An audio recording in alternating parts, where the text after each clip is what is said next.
Must be something in the water, I muttered, watching the tiny white speck of Abdullah's shirt, or Lisa's skirt, disappear in the distance. How's that? Gemini asked. Oh, nothing. Just, everyone seems to be falling in love lately.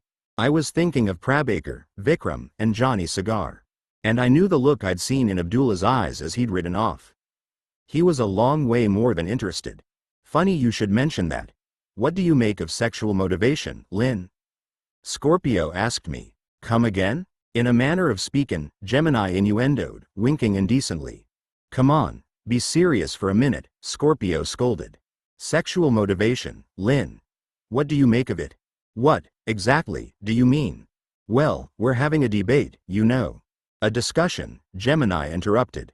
Not a debate. I'm discussing with you, not debating you. We're having this discussion about what it is that motivates people. I give you fair warning, Lynn, Gemini said, sighing mightily. We've been having this discussion for 2 weeks, and Scorpio still won't see reason. As I said, we're having this discussion about what it is that motivates people, Scorpio George pressed on, his Canadian accent and professorial manner combining in the documentary voiceover style that most irritated his English friend. Wisey, Freud said we're motivated by the drive for sex. Adler disagreed and said that it was the drive for power. Then Viktor Frankl, he said sex and power were important drives, but when you can't get either one, no sex and no power, there's still something else that drives us on and keeps us going. Yes, the drive for meaning, Gemini added. Which is really just the same thing in different words. We have a drive for power because power gives us sex, and we have a drive for meaning because that helps us to understand sex. It all comes down to sex in the end, no matter what you call it. Those other ideas, they're just the clothes, like. And when you get the clothes off, it's all about sex, innit? No, you're wrong, Scorpio contradicted him.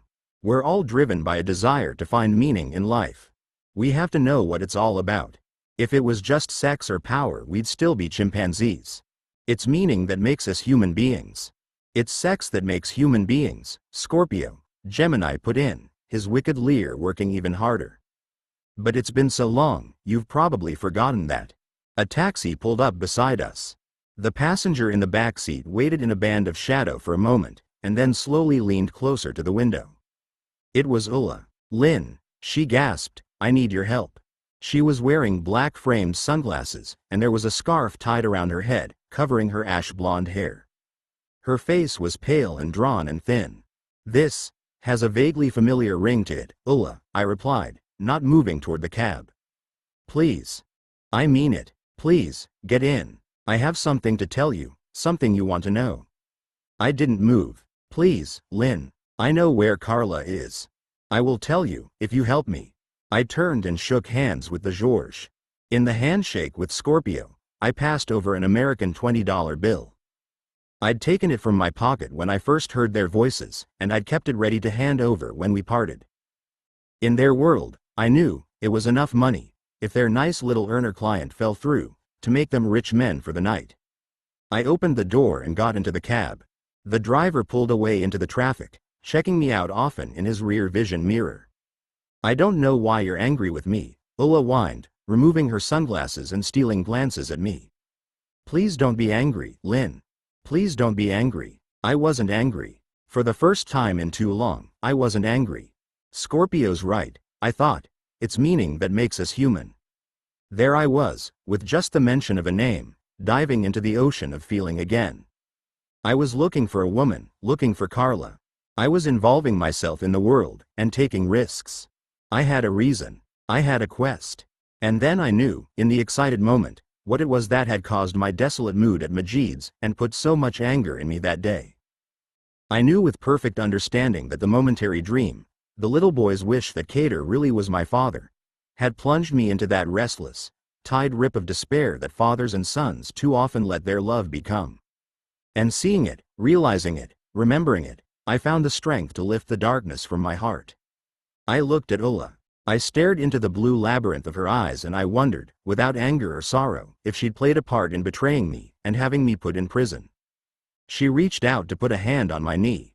The grip was strong, but her hand was shaking. I felt the scent-filled seconds expand around us. We were trapped, Both of us held fast, each in our different ways. And once again, we were about to set the web of our connection trembling. Relax. I'll help you if I can, I said, calmly and firmly. Now, tell me about Carla. Chapter 24. At midnight's horizon the great milky wheel of stars rose wet and shivering from the waves, and the silver-yellow light of a gibbous moon settled on the sea, glistening the tinsel-crested swell. It was a warm, still, and perfectly clear night. The deck of the Goa ferry was crowded, but I'd managed to stake out a clear space a little distance apart from a large group of young tourists. They were stoned, most of them, on grass, hash, and acid. Dance music thumped from the black, shouting mouths of a portable hi-fi. Sitting among their backpacks, they swayed and clapped in time, called out to one another over the music, and laughed, often. They were happy, on their way to Goa. The first-time tourists were moving toward a dream. The old hands were returning to the one place in the world where they felt truly free. Sailing toward Carla, looking out at the stars, listening to the kids who'd bought spaces on the deck of the ferry, I understood their hopeful, innocent excitement, and in a small and distant way I even shared it. But my face was hard. My eyes were hard. And that hardness divided my feelings from theirs as cleanly and inviolably as the meter-wide space on the deck separated me from their tangled, high-spirited party. And as I sat there, on the swaying, gently plunging ferry, I thought about Ulla. I thought about the fear that had glittered in her sapphire blue eyes when she'd talked to me in the back of the cab. Ulla needed money that night, $1,000, and I gave it to her. She needed me to accompany her to the hotel room where she'd left her clothes and personal belongings. We went there together and, despite her trembling fear, we collected her things and paid the bill without incident. She was in trouble, through some business deal involving Modena and Maurizio. The deal, like too many of Maurizio's quick scams, had soured. The men who'd lost their money weren't content, as others had been, to accept the loss and let the matter ride. They wanted their money, and they wanted someone to bleed, and not necessarily in that order. She didn't tell me who they were. She didn't tell me why they considered her a target, or what they planned to do with her if they caught her. I didn't ask. I should have asked her, of course. It would have saved me a lot of trouble. In the long run, it might have saved a life or two. But I wasn't really interested in Ulla. I wanted to know about Carla. She's in Goa, Ulla said, when we'd checked her out of her hotel. Where in Goa? I don't know. One of the beaches. There's a lot of beaches in Goa, Ulla.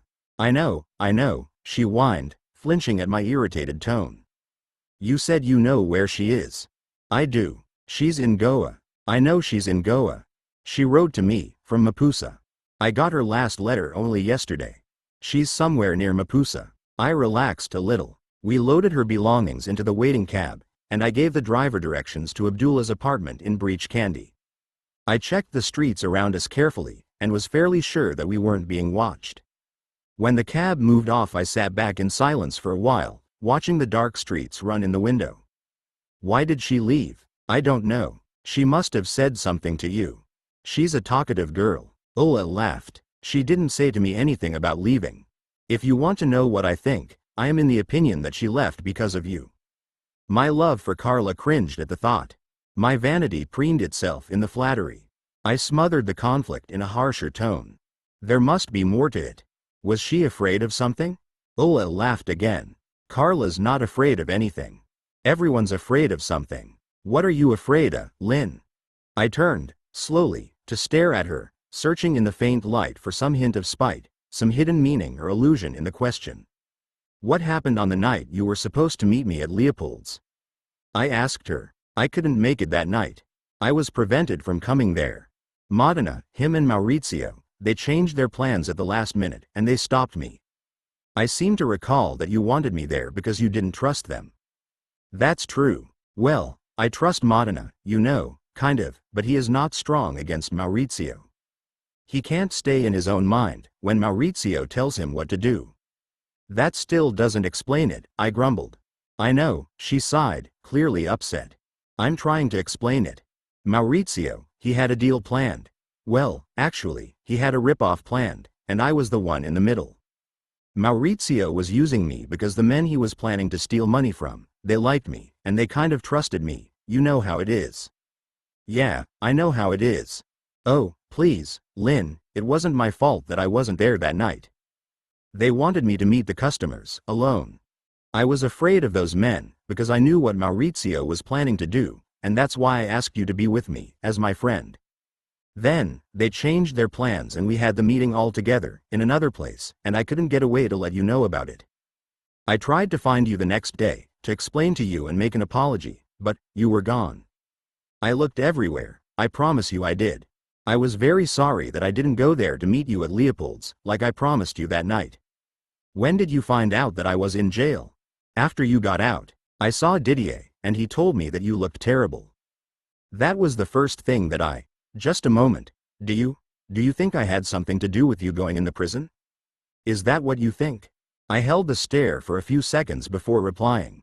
Did you? Oh, fuck. Oh, God, she moaned, creasing her lovely face in miserable distress. She rocked her head from side to side swiftly, as if trying to prevent a thought or feeling from taking root. Stop the car. Driver. Band caro. Abby, band caro. Now, stop. The cab driver pulled over to the pavement beside a row of shuttered shops. The street was deserted. He switched off the cab and watched us in his rear vision mirror. Ulla tried to wrestle open the door. She was crying. In her agitation, she jammed the door handle and the door wouldn't open. Take it easy, I said, prizing her hands gently from the handle and holding them in my own. It's okay. Take it easy. Nothing's okay, she sobbed. I don't know how we got in this mess. Modena, he's not good at business. They messed everything up, him and Maurizio. They were cheating a lot of people, you know, and they just were always getting away with it. But not with these guys. They're different. I'm so scared. I don't know what to do. They're going to kill us. All of us. And you think I put the police on you? For what reason, Lynn? Do you think I am such a person? Am I so bad that you can think such a thing about me? What do you think I am? I reached across to open the door. She stepped out and leaned against the side of the car. I got out and joined her. She was trembling and sobbing. I held her in my arms until she cried it out. It's okay, Ulla. I don't think you had anything to do with it. I didn't ever think you did. Not really, not even when you weren't there, at Leopold's that night. Asking you, it was just a way of closing a door on it. It's just something I had to ask. Do you understand? She looked up into my face. Streetlights arced in her large, blue eyes. Her mouth was slack with exhaustion and fear, but her eyes were drawn to a distant, ineradicable hope. You really love her, don't you? Yes. That's good, she said dreamily, wistfully, looking away. Love is a good thing. And Carla. She needs love, very much. Modena loves me too, you know. He really and truly loves me. She drifted in that reverie for a few moments and then snapped her head back to stare at me. Her hands gripped my arms as I held her. You'll find her. Start at Mapusa, and you'll find her. She will stay in Goa for some little time yet. She told me so, in her letter. She is somewhere exactly on the beach. In her letter she told me she can see the ocean from her front door. Go there, Lynn, and find her. Look for her, and find her. There is only love, you know, in the whole world. There is only love. And they remained with me, Ulla's tears, swarming with light, until they dissolved in the glittering, moonlit sea off the ferry. And her words, there is only love, passed like prayer bead wishes on a thread of possibility as the music and laughter crashed around me. When the light on that long night became the dawn, and the ferry docked at the Goan capital of Panjim, I was the first to board a bus to Mapusa. The 15-kilometer journey from Panjim to Mapusa, pronounced as Mupsa, wound through lush, leafy groves, past mansions built to the styles and tastes of 400 years of Portuguese colonial rule. Mapusa was a transportation and communication center for the northern region of Goa. I arrived on a Friday, market day, and the morning crowds were already busy with business and bargains. I made my way to the taxi and motorcycle stands.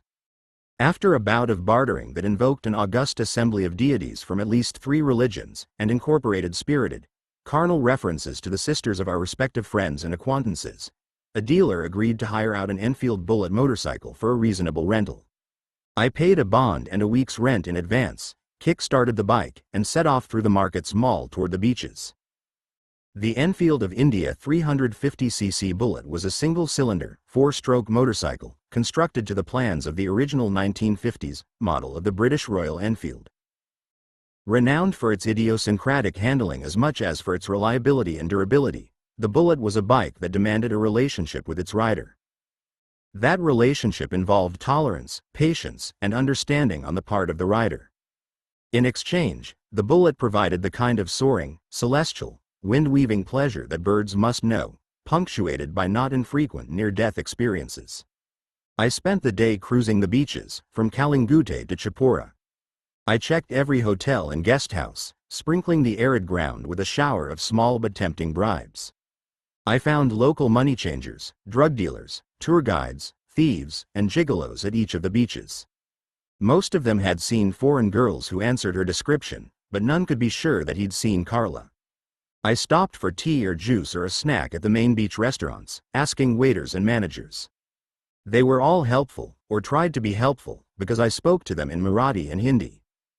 None of them had seen her, however, and when the few leads I did get came to nothing, the first day of my search ended in disappointment.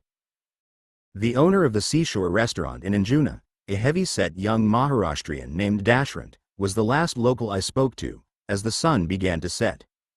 He prepared a hearty meal of cabbage leaves stuffed with potatoes, green beans with ginger, aubergines with sour green chutney, and crisp fried okra. When the meal was ready, he brought his own plate to my table and sat with me to eat it. He insisted that we finish the meal with a long glass of the locally brewed coconut fenny, and followed that with an equally long glass of cashew fenny.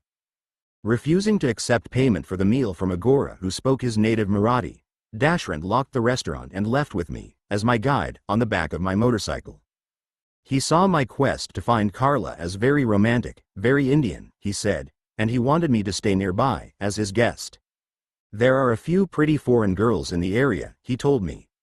One of them, if the Bhagwan wills it, might be your lost love. You sleep first, and search tomorrow, with a clean mind, isn't it? Paddling, with our legs outstretched from the bike, along a soft, sandy avenue between tall palms, I followed his directions to a small house. The square structure was made from bamboo, coconut poles, and palm leaves. It stood within sight of his restaurant, and with a wide view of the dark sea. I entered to find a single room, which he lit with candles and lamps.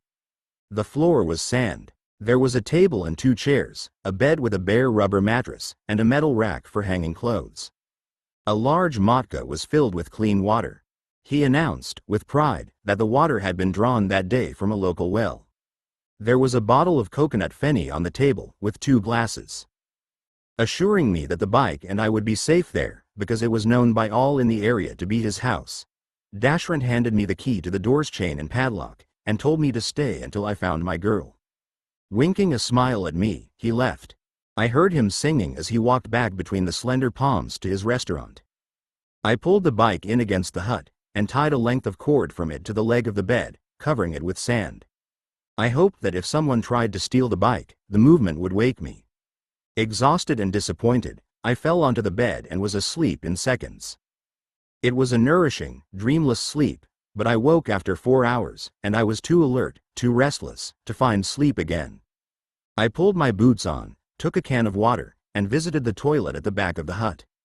Like many toilets in Goa, it was nothing more than a smooth, steep slope behind the squatting keyhole. Waste matter rolled down the slope to a narrow lane. Wild, hairy, black goan pigs roamed the lanes, eating the waste. As I walked back to the house to wash my hands, I saw a herd of the black swine trotting along the lane. It was an efficient and environmentally benign method of waste disposal, but the sight of those pigs, feasting, was an eloquent argument in favor of vegetarianism. I walked down to the beach, only 50 paces from Dashrant's hut, and sat on the dunes to smoke a cigarette. It was close to midnight, and the beach was deserted. The moon, almost full, was pinned like a medal to the chest of the sky. A medal for what? I thought. Wounded in action, maybe. A purple heart. Moonlight rushed with every rolling wave to the shore, as if the light itself was pulling the waves, as if the great net of silver light cast by the moon had gathered up the whole of the sea, and was hauling it to the shore, wave by wave. A woman approached me, carrying a basket on her head. Her hips rolled and swayed in time to the running wavelets that lapped at her feet. She turned from the sea toward me and dropped the basket at my feet, squatting to look into my eyes. She was a watermelon seller, about 35 years old, and clearly familiar with tourists and their ways. Chewing forcefully on a mouthful of betel nut, she gestured with an open palm toward the half watermelon that remained in her large basket. It was very late for her to be on the beach. I guessed that she'd been babysitting or nursing a relative and was returning home. When she saw me sitting alone, she'd hoped for one lucky last sale for the night. I told her, in Marathi, that I would be glad to buy a slice of melon. She reacted with happy surprise and, when the routine questions about where and how I'd learned Marathi were resolved, she cut me a generous slice. I ate the delicious sweet kalinga, spitting the seeds onto the sand. She watched me eat and tried to resist when I forced a note rather than a coin into her basket. As she rose, lifting the basket to her head, I began to sing an old, sad, and much-loved song from a Hindi movie. Ye dunya, ye mehfil, mere kam, ki nahi. All the world, all its people, mean nothing to me. She yelped in appreciation and danced a few slick moves before walking away slowly along the beach. This is why I like you, you know, Carla said, sitting down beside me in one quick, graceful movement. The sound of her voice and the sight of her face pulled all the air from my lungs and set my heart thumping. So much had happened since the last time I'd seen her, the first time we'd made love, that a fevered squall of emotion stung my eyes. If I'd been a different man, a better man, I would have cried. And who knows, it might have made the difference. I thought you didn't believe in love, I answered, straining against my feelings, and determined not to let her know the effect that she had on me, the power she had over me. What do you mean, love? I thought that's what you were talking about. No, I said that's why I like you, she said, laughing and looking up at the moon. But I do believe in love. Everyone believes in love. I'm not so sure. I think a lot of people have stopped believing in love. People haven't stopped believing in love. They haven't stopped wanting to be in love. They just don't believe in a happy ending anymore. They still believe in love and falling in love, but they know that romances almost never end as well as they begin. I thought you hated love. Isn't that what you said, at the village in the sky? I do hate love, just like I hate hate. But that doesn't mean I don't believe in them. There's no one in the world like you, Carla, I said softly, smiling at her profile as she stared at the night and the sea. She didn't reply. So, why do you? Why do I what? Why do you like me? You know, what you said before. Oh, that, she smiled, facing me, and raising one eyebrow as her eyes met mine. Because I knew you'd find me. I knew I didn't have to send you any message, or let you know where I was. I knew you'd find me. I knew you'd come. I don't know how I knew, but I just knew.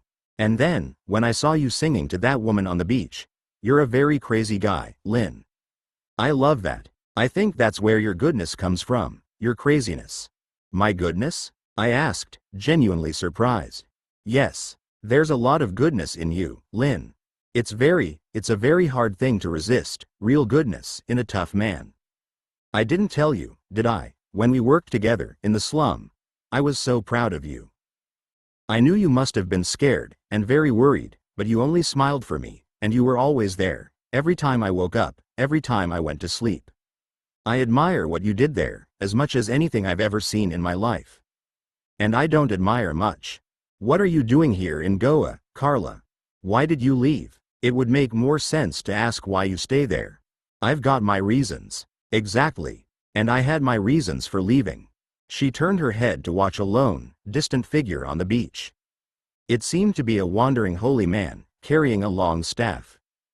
I watched her watching the holy man, and I wanted to ask her again, to find out what had driven her from Bombay, but the set of her features was so tense that I decided to wait. How much do you know about my stint at Arthur Road? I asked. She flinched, or perhaps it was a shiver in response to the breeze from the sea. She was wearing a loose, yellow singlet top and a green lungi. Her bare feet were buried in the sand, and she hugged her knees. What do you mean? I mean, the cops picked me up the night I left your place to meet Ulla. They got me, right after I left you. What did you think happened to me when I didn't come back? I didn't know, that night. I couldn't guess. Did you think I just ditched you? She paused, frowning pensively. At first, I did think that. Something like that. And I think I hated you. Then I started asking around. When I found out you didn't even come back to the slum clinic, and that nobody saw you, I thought you must have been doing something important. Important, I laughed. It wasn't a good laugh. It was bitter and angry. I tried to push those feelings away. I'm sorry, Carla. I couldn't get a message out. I couldn't let you know. I was out of my mind with worry that you'd hate me for leaving you like that. When I heard about it, that you were in the jail, it kind of broke my heart. It was a very bad time for me. This business I was doing, it was starting to go wrong. It was so wrong, so bad, Lynn, that I think I'll never come back from it. And then, I heard about you. And I was so, well, everything changed, just like that. Everything. I couldn't understand what she'd said. I was sure it was important, and I wanted to ask her more, but the lone figure was only a few meters away, and he approached us with slow, dignified steps.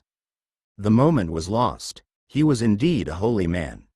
Tall, lean, and tanned to a dark, earth brown, he wore a loincloth and was adorned with dozens of necklaces, amulets, and decorative bracelets. His hair was matted in dreadlocks that reached to his waist. Balancing the long staff against his shoulder, he clasped his hands together in a greeting and a blessing. We greeted him in turn, and invited him to sit with us. "Do you have any charas?" he asked, in Hindi. "I would like to smoke on this beautiful night." I fished a lump of charas from my pocket, and tossed it to him, with a filter cigarette. "The Bhagwan's blessing be upon your kindness," he intoned.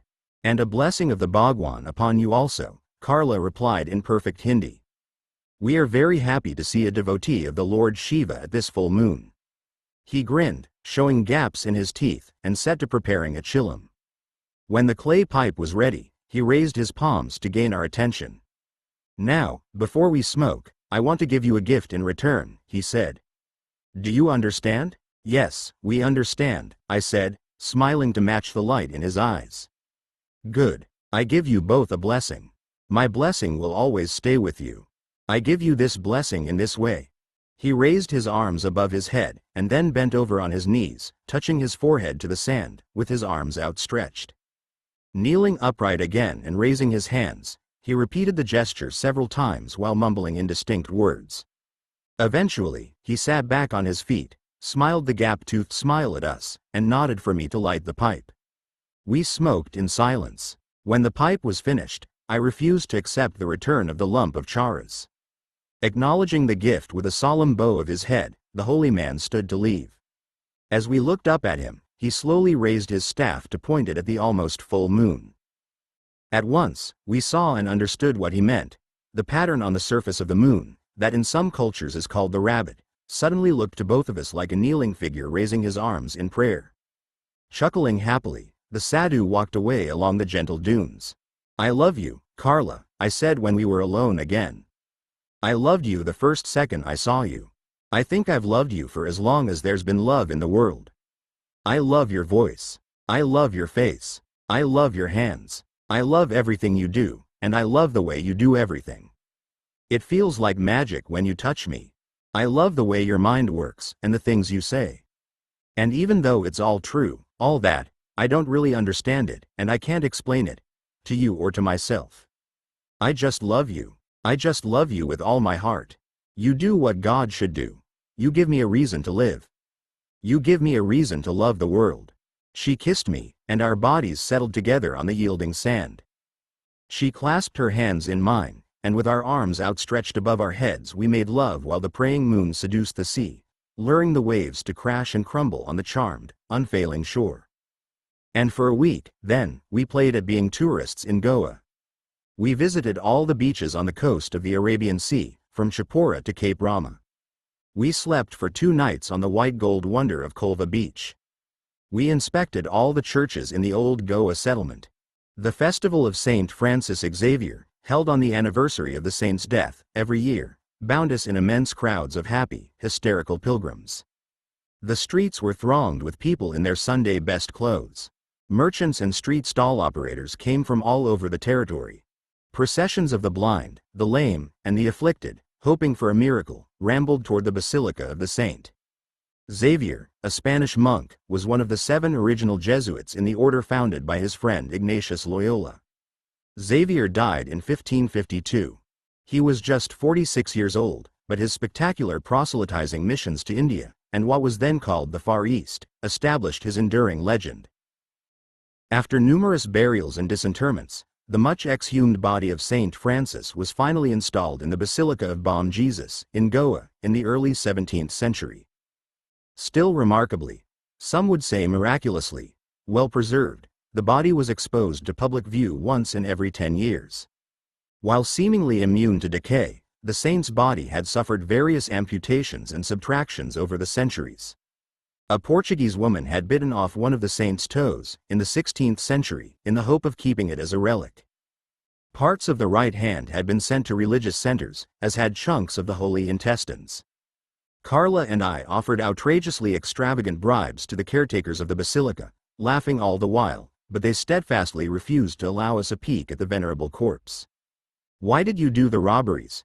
she asked me on one of those warm nights of satin sky and rolling, melisonant surf. "I told you. My marriage broke up, and I lost my daughter. I cracked up, and got into drugs. Then I did the robberies to feed my heroin habit." "No, I mean why robberies? Why not something else?" It was a good question, and one that no one in the justice system, cops, lawyers, judge, psychiatrist, or prison governors, had ever asked me. I've thought about it a lot. It sounds weird, I know, but I think TV had a lot to do with it. Every hero on TV had a gun. And there was something brave about armed robbery. I know there really isn't anything brave about it. It's a gutless thing to do, scaring people with a gun. But it seemed the bravest way to steal money, then. I couldn't bring myself to hit old ladies over the head and steal their handbags, or break into people's private houses. Robbery seemed fair, somehow, as if I took a fair chance, every time I did it, of being shot dead, by the people I robbed, or by the cops. She watched me in silence, almost matching her breathing to mine. "And something else. There's this one special hero in Australia." "Go on," she urged. His name was Ned Kelly. He was a young guy who found himself on the wrong side of the local lawman. He was tough, but he wasn't really a hard man. He was young and wild. He was set up, mostly, by cops who had a grudge against him. A drunken cop had a crush on his sister and tried to molest her. Ned stopped it, and that's when his trouble started. But there was more to it than that. They hated him for a lot of reasons, mostly for what he represented, which was a kind of spirit of rebellion. And I related to him, because I was a revolutionary. "They have revolutions in Australia?" she asked, with a puzzled laugh. "I never heard this." "Not revolutions," I corrected her, "just revolutionaries. I was one of them. I was an anarchist. I learned how to shoot, and how to make bombs. We were ready to fight, when the revolution came. Which it didn't, of course. And we were trying to stop our government from fighting the Vietnam War." "Australia was in the Vietnam War?" It was my turn to laugh. "Yeah.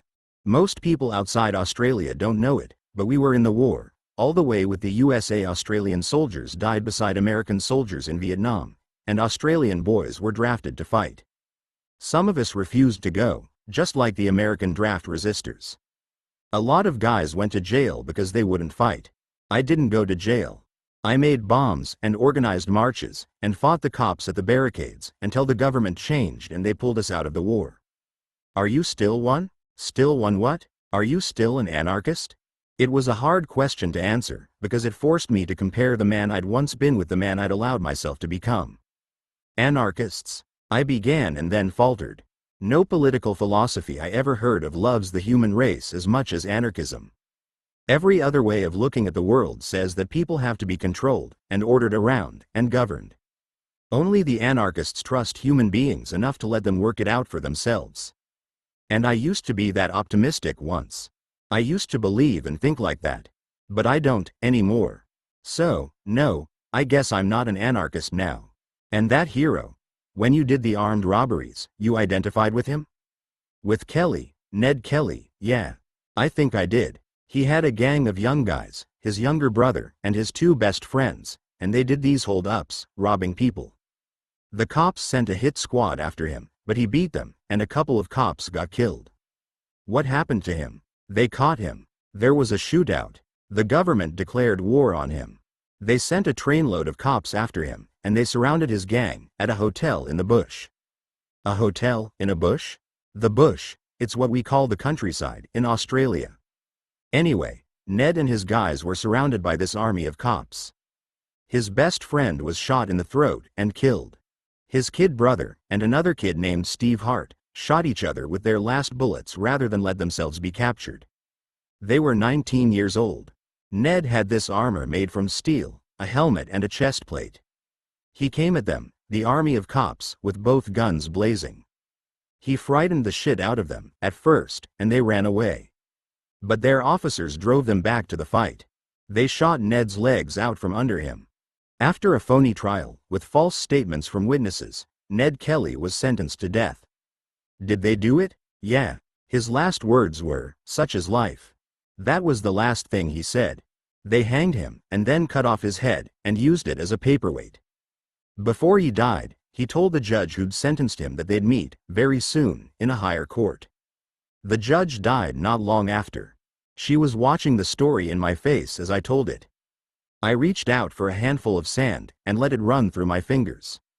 2 large bats passed over our heads. They were close enough for us to hear the dry leaf rustle of their wings. I loved the Ned Kelly story when I was a kid. I wasn't the only one. Artists and writers and musicians and actors have all worked on the story, in one way or another. He put himself inside us, in the Australian psyche. He's the nearest thing we've got to Che Guevara, or Emiliano Zapata. When my brain got scrambled on heroin, I think I started to drown in a fantasy of his life and mine. But it was a messed up version of the story. He was a thief who became a revolutionary. I was a revolutionary who became a thief. Every time I did a robbery, and I did a lot of them, I was sure the cops would be there, and I'd be killed. I was hoping it would happen.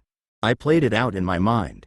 I could see them calling me to stop, and I'd reach for a gun, and they'd shoot me dead. I was hoping the cops would shoot me down in the street. I wanted to die that way. She reached out to put an arm around my shoulders. With her free hand, she held my chin, and turned my head to face her smile. "What are the women like, in Australia?" she asked, running her hand through my short, blonde hair. I laughed, and she punched me in the ribs. "I mean it. Tell me what they're like." "Well, they're beautiful," I said, looking at her beautiful face. "There's a lot of beautiful women in Australia. And they like to talk, and they like to party. They're pretty wild. And they're very direct. They hate bullshit. There's nothing like an Australian woman for taking the piss out of you." "Taking your piss?" "Taking the piss," I laughed. "Letting the air out of your chest, you know, ridiculing you, stopping you from getting too many big ideas about yourself. They're great at it, and if they stick a pin in you, to let a bit of hot air out, you can be pretty certain you had it coming." She lay back on the sand, with her hands clasped behind her head. "I think Australians are very crazy," she said. "And I would like very much to go there. And it should have been as happy, it should have been as easy, it should have been as good forever as it was in those gone days and nights of love. We should have built a life from the stars and the sea and the sand." And I should have listened to her. She told me almost nothing, but she did give me clues, and I know now that she put signs in her words and expressions that were as clear as the constellations over our heads.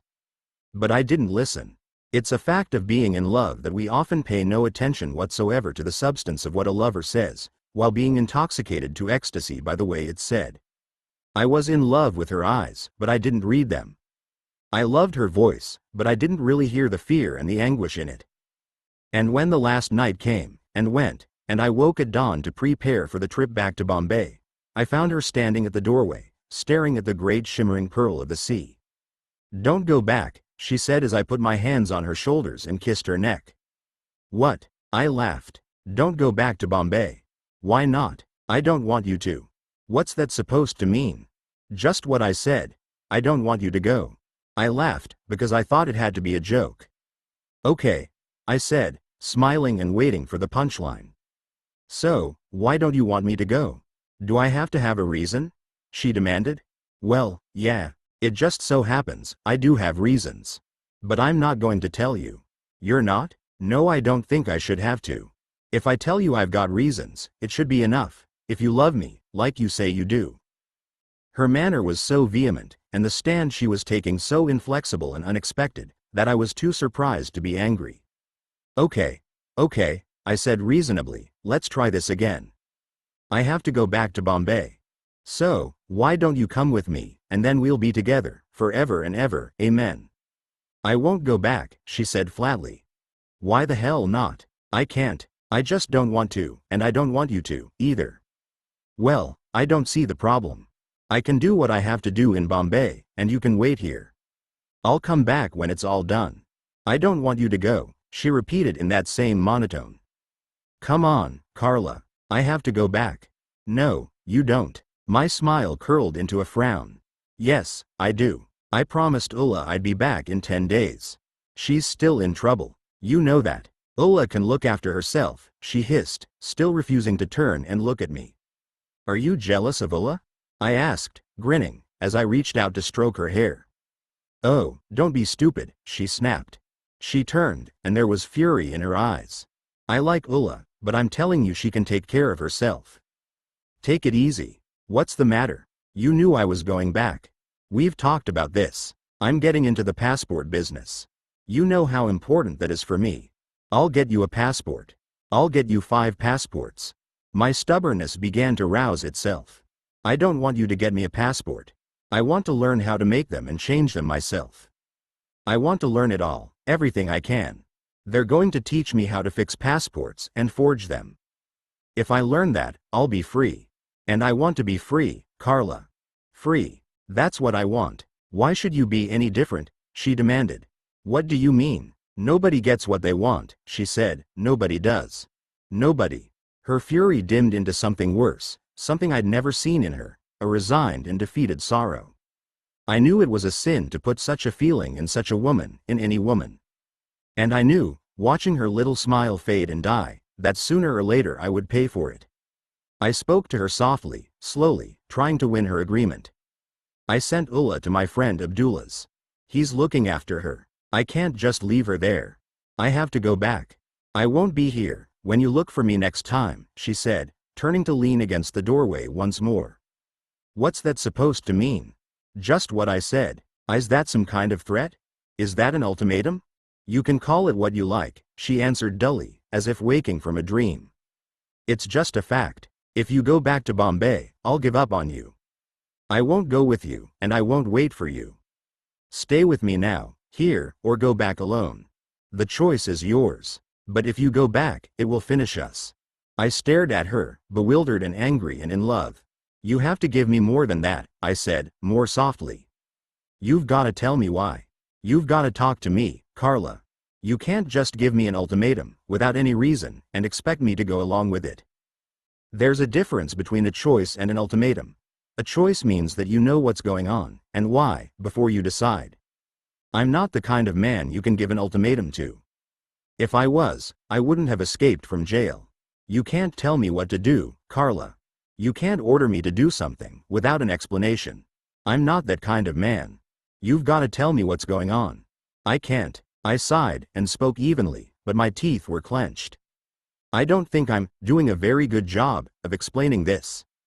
The fact is, there isn't a lot that I respect about myself. But the little bit that I've still got left, it's all I've got. A man has to respect himself, Carla, before he can respect anyone else.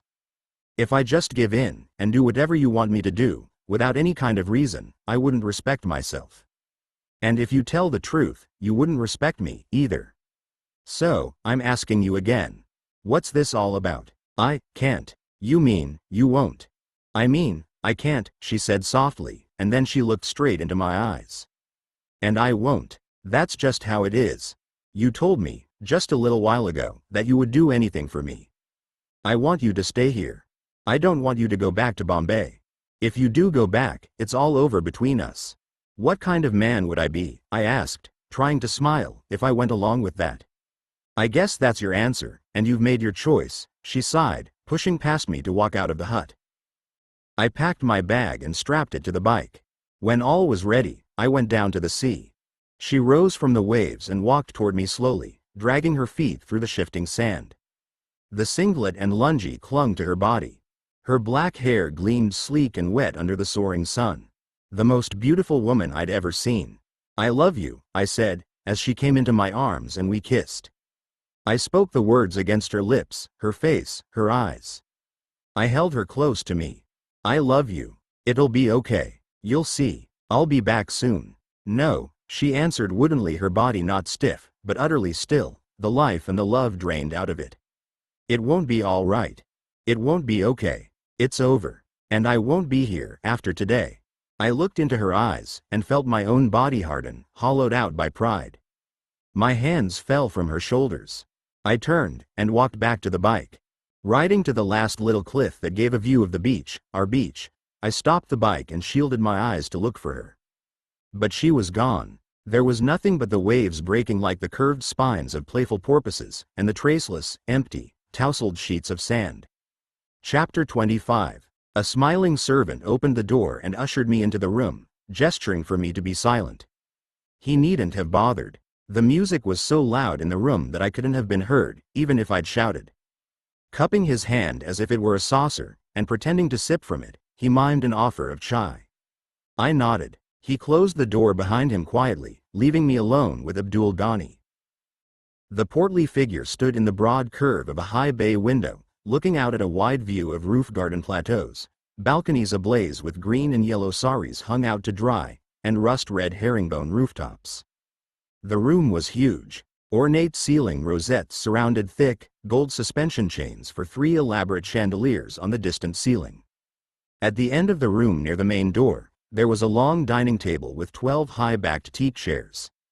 A mahogany armoire ran the length of the table against one wall, and was topped by an immense, rose-glass mirror. Beside the armoire, there was a floor-to-ceiling bookcase running the further length of the wall. On the opposite long wall of the room, 4 tall windows looked upon the uppermost branches and cool, shading leaves of plane trees lining the street below. The center of the room, between the wall of books and the tall windows, was set up as an office. A teak and leather captain's chair, facing the main door, served a broad, Baroque desk. The far end of the room was decorated for entertaining, with leather Chesterfields and deep armchairs. 2 enormous bay windows in the end wall, behind the couches, dominated the room with arches of brilliant sunlight. French doors set into the 2 bay windows opened onto a wide balcony, giving the view of Calaba's inner-city rooftop gardens, clotheslines, and neglected gargoyles. Abdul Ghani stood there, listening to the music and singing that thundered from an expensive sound system built into the wall of books. The voices and the music were familiar, and a few moments of concentration brought them back to me. They were the blind singers, the same men I'd heard as Qadrbai's guest on the first night that I met him. The song wasn't one I recalled from that concert, but I was struck, at once, by its passion and power. As the thrilling, heart-wrenching chorus of voices finished, we stood in a throbbing silence that seemed to resist the noises of the households within the building and of the street below us. "Do you know them?" he asked, without turning around. "Yes, they're the blind singers, I think." "Indeed, they are," he said in the mix of Indian lilt and BBC newsreader's tone that I'd come to enjoy. "I love their music, Lynn, more than anything I have ever heard, from any culture. But in the heart of my love for it, I have to say that I am afraid. Every time I hear them, and I play them every day, when I am at home here, I have the feeling that I am hearing the sound of my own requiem." He still hadn't turned to face me, and I remained standing near the center of the long room. That must be unsettling." "Unsettling," he said softly. Yes, it is unsettling. Tell me, Lynn, do you think that one great act of genius can allow us to forgive the 100 flaws and failures that bring it into being? It's hard to say. I'm not exactly sure what you mean, but I guess it depends on how many people benefit by it, and how many people get hurt. He turned to face me, and I saw that he was crying. Tears rolled quickly, easily, and continuously from his large eyes, and spilled across the plump cheeks to the belly of his long silk shirt. His voice, however, was calm and composed. "Did you know that our Majid was killed last night?" "No," I frowned, shocked by the news. "Killed?" "Yes. Murdered. Slaughtered like some beast, in his own house. His body was torn to pieces, and the pieces were found in many different rooms of the house. The name Sapna was daubed on the walls with his own blood. Police are blaming fanatics who follow this Sapna. I'm sorry, Lynn. Forgive my tears, please. I'm afraid that this bad business has taken its toll on me. No, not at all. I'll come back at another time. Of course not. You're here now, and Cater is anxious for you to begin. We'll drink tea, and I will pull myself together, and then we'll examine the passport business, you and I. He walked to the hi-fi set, and extracted the cassette tape of the Blind Singers.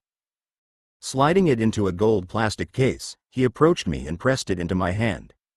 I want you to have this, as a present from me, he said, his eyes and cheeks still wet with tears. It's time I stopped listening to it, and I feel sure that you will enjoy it. Thank you, I muttered, almost as confused by the gift as I was by the news of Majid's death. Not at all, Lynn. Come, sit with me. You were in Goa, I believe? Do you know our young fighter, Andrew Ferreira? Yes? Then you know he is from Goa. He goes there, often, with Salman and Sanjay, when I have work for them. You must all go there together, sometime. They will show you the special sights, if you get my meaning. So tell me, how was your trip? I answered him, trying to give my whole attention to the conversation, but my mind was thick with thoughts of Majid, dead Majid. I couldn't say that I'd liked him, or even that I'd trusted him. Yet his death, his murder, shook me, and filled me with a strange, excited agitation. He'd been killed, slaughtered, Abdul had said, in the house at Juhu where we'd studied together, and he'd taught me about gold and golden crimes. I thought of the house. I remembered its view of the sea, its purple-tiled swimming pool, its bare, pale green prayer room where Majid had bent his ancient knees, 5 times every day, and touched his bushy gray eyebrows to the floor. I remembered sitting outside that room, near the pool, waiting for him as he took time out to pray. I remembered staring at the purple water as the murmured syllables of the prayers buzzed past me into the swaying fronds of palms leaning in around the pool. And once again I had the sense of a trap, of a destiny not shaped by my own deeds and desires. It was as if the constellations themselves were just the outlines of an immense cage that revolved and realigned itself, inscrutably, until the single moment that fate had reserved for me. There was too much that I didn't understand. There was too much that I wouldn't allow myself to ask. And I was excited, in that web of connections and concealments. The scent of danger, the smell of fear, filled my senses. The heart-squeezing, enlivening exhilaration of it was so powerful that it wasn't until an hour later, when we entered Abdul Ghani's passport workshop, that I could give my full attention to the man and the moment that we shared. This is Krishna, and this is Vilu, Ghani said, introducing me to 2 short, slender, dark-skinned men who resembled one another so closely that I thought they might be brothers. There are many experts in this business, many men and women with a detective's eye for detail, and a surgeon's confident steadiness of hand. But my experience of 10 years in the counterfeiting arts tells me that the Sri Lankans, such as our Krishna and Vilu, are the best forgers in the world. The men smiled widely, with perfect white teeth, in response to the compliment. They were handsome men, their faces formed from fine, almost delicate features, in a harmony of gentle contours and curves. They returned to their work as we strolled about the large room. This is the lightbox, Abdul Ghani explained, waving his plump hand at a long table. It was topped with white opaque glass. Strong lights shone from within its frame. Krishna is our best lightbox man. He examines the pages of genuine passports, looking for watermarks and concealed patterns. In this way, he can duplicate these effects where we need them. I bent over Krishna's shoulder to watch him as he studied the information page of a British passport. A complex pattern of wavy lines descended from the top of the page, across a photograph, and on to the bottom of the page. On another passport beside it, Krishna was matching the pattern of wavy lines on the edge of a substituted photograph, creating the lines with a fine-tipped pen. Using the lightbox, he placed one pattern over the other to check for irregularities. Vilu is our best stamp man, Abdul Ghani said, guiding me to another long table. On a rack at the back of the table, there were rows of many more rubber stamps. Vilu can make any stamp, no matter how intricate its design. Visa stamps, exit and entry, special permission stamps, whatever we need. He has 3 new profile cutting machines for reproducing the stamps. The machines cost me dearly. I had to import them, all the way from Germany, and I spent almost as much again, in baksheesh, getting them through customs controls and into our workshop without any unpleasant questions. But our Vilu is an artist, and he often prefers to ignore my beautiful machines, and cut the new stamps by hand. I watched as Vilu created a new stamp on a blank rubber template. He copied a photographic enlargement of the original, a departure stamp from Athens airport, and cut the new stamp with scalpels and jeweler's files. Inkpad tests of the new stamp revealed minor flaws. When those were finally eradicated, Vilu used a scrap of wet and dry sandpaper to wear away one corner of the stamp. That deliberate imperfection gave the inked image a genuine, natural appearance on the page. The completed stamp joined scores of others in the rack of stamps waiting to be used on newly altered passports. Abdul Ghani completed his tour of the factory demonstrating the computers, photocopy equipment, printing presses, profile cutters, and reserves of special parchment papers and inks. When I'd seen all there was to see on a first visit, he offered me a lift back to Colaba. I declined, asking him if I might stay and spend some time with the Sri Lankan forgers. He seemed pleased with my enthusiasm, or perhaps simply amused. When he left me, I heard his heavy sigh as the sadness of bereavement claimed him once more. Krishna, Vilu, and I drank chai and talked for 3 hours without a pause. Although they weren't brothers, they were both Tamil Sri Lankans who came from the same village on the Jaffna Peninsula. Conflict between the Tamil Tigers, the Liberation Tigers for Tamil Eelam, and the Sri Lankan army had obliterated their village. Almost all the members of both families were dead. The 2 young men escaped, with Vilu's sister, a cousin, Krishna's grandparents, and his 2 young nieces, who were under 5 years old. A fishing boat brought them to India, on the people smuggling route between Jaffna and the Coromandel coast. They made their way to Bombay and then lived on a footpath, under a sheet of plastic, as pavement dwellers. They'd survived that first year by taking ill-paid jobs as day laborers and by committing a variety of petty crimes. Then, one day, a footpath neighbor, who'd learned that they could read and write well in English, asked them to change a license document. Their work was good, and it brought a steadily increasing stream of visitors to their plastic awning on the Bombay footpath. Hearing of their skill, Abdul Ghani had recommended to Qadarbhai that they be given a chance to prove themselves.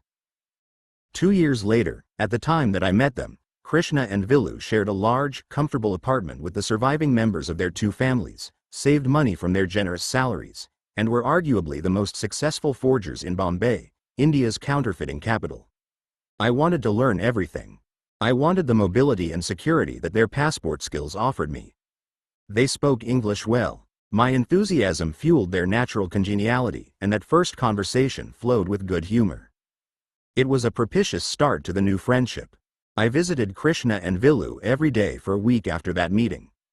The young men worked long hours, and on some days I remained with them for 10 hours at a stretch, watching them work, and asking my several hundred questions.